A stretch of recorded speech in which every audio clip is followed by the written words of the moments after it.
Hello and good morning. The moon is in Sagittarius, the Archer, and we have an opportunity to lay the plans and start taking the first steps towards creating a new reality.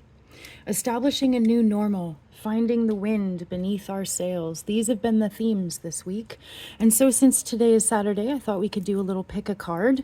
The theme is, what do I need to hear right now? Mercury is finally out of retrograde. Mars and Venus are about to make some serious moves. And next week, Pluto is retrograde. So in this moment of pausing and thinking and reflecting, I encourage you to take your own deep breaths and choose whichever pile you feel most drawn to. Pile number one, pile number one is Onyx. It's got these little pieces of quartz in it. Pile number two is green calcite. Pile number three is lilac lepidolite. And pile number four is citrine.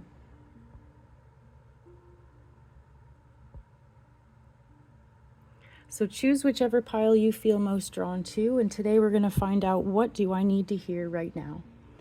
If you chose pile one, the Onyx pile, your cards are the Five of Swords and the Ten of Wands.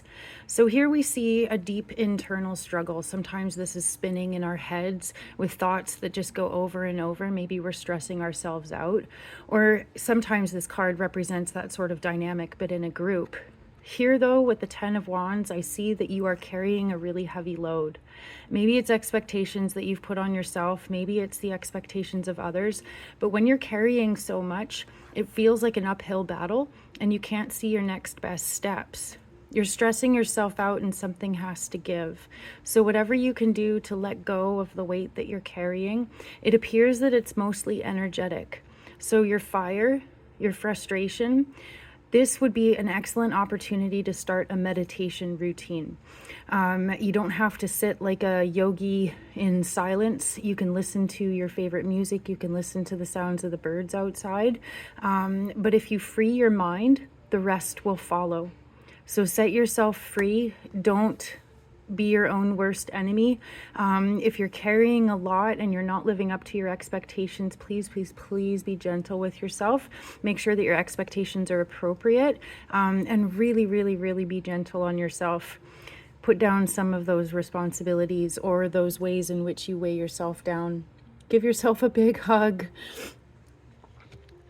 If you chose pile two, the green calcite pile, your cards are the Queen of Wands and the Four of Wands. Here we see someone who is really stepping into their power and stepping into their light with honor, with respect, but also charisma and a bit of fire. Both of these are fire cards, so there's a lot of strong energy. Maybe you're really channeling your life force, but the more that you are true to yourself, the more you will find your people. And your people will lift you up. You'll have a sense of feeling recharged by the interactions that you have. And conversely, if you feel drained by the interactions you have, maybe those aren't the best people for you. So the Queen of Wands is able to stand in her light because she's done the work of the shadow. And making peace with your shadow is going to be a huge part in you being able to love yourself unconditionally and move forwards with strength and peace. So make sure that you surround yourself with people who encourage your energy, your fire, and your light, and don't dim your shine for the sake of other people. Be true to yourself and love yourself. The strength is coming through. If you chose pile number three, the lilac lepidolite pile, I can almost not able to pronounce that, and I can't focus on the stone. Pile number three, we have the King of Swords who's pointing at a rule book, and the Three of Pentacles, which is a really cooperative group work situation. Here we see room for being able to be appreciated for what you bring to the table. And here we see a real strong need for fitting within rules, boundaries, or guidelines. There's definitely a sense that you have to do things the right way. But once you master doing things the right way, then there will be time and space for creativity. It feels as though this is the most important thing that you have to align with. Like it or not, there's a certain way that things need to be done. But after you follow the rules, after you stay within the guidelines, then you're going to find space to be able to be a little bit more creative. It's like doing a recipe for the first time. You got to follow it to the letter. And then when you feel like you've got it, there's going to be room for creativity or improvisation. Also here, if you're experiencing a sense that you're trying to fit into a box or a set of rules and it's just not working for you, maybe you're somebody who colors out of the lines, this could be an opportunity to question whether or not you're on the right path of mastery. If the thing that you're trying to master doesn't bring you joy, then maybe it's not worth following. But of course, that's a choice for you to make. Value your own creativity, though. That's what I'm being told to say before I put these cards down. Sorry. Value your creativity. And if it's a matter of, you know, questioning your self-worth or the worth of your art because you're not fitting into a box, then maybe the box is not right for you, but you are special and what you bring to the table is special. So please don't ever forget that.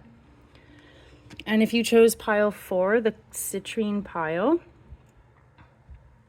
your cards are the 8 of Pentacles and the 4 of Swords. The 8 of Pentacles is also like the apprentice. It's either learning a new skill or perfecting one that you already have. And the concept is that it takes a lot of time and it takes a lot of practice to put the recipe together, to get everything really sorted out. And it's something that you want to do really slowly and carefully and with great love and great attention. The 4 of Swords is all about mental health, but having space, safe and sacred space, to be able to relax, to be able to just kind of go into your own world, whether it's to dream, to imagine, to meditate, to recharge. So basically, if you're trying to learn or master something, you need to balance it with time off, time to recuperate, time to recharge by yourself in solitude. And sometimes it's when we're dreaming that we think of really awesome ideas or we make breakthroughs. Please don't underestimate the value of sleep and rest. And also don't hesitate to really kind of draw some sort of a boundary where maybe people don't have access to you. Put your phone on do not disturb. When you have a day off, genuinely take a day off. You can't work every day. Make sure that there's a healthy balance, but you're on the right path. You are making progress, so definitely be proud of yourself. So I hope those helped. My name is Erin. I'm QueenBeeTarot. Tomorrow on Sunday, there's going to be full-length horoscopes on my YouTube channel. I hope you guys have an amazing weekend, and I will see you next time.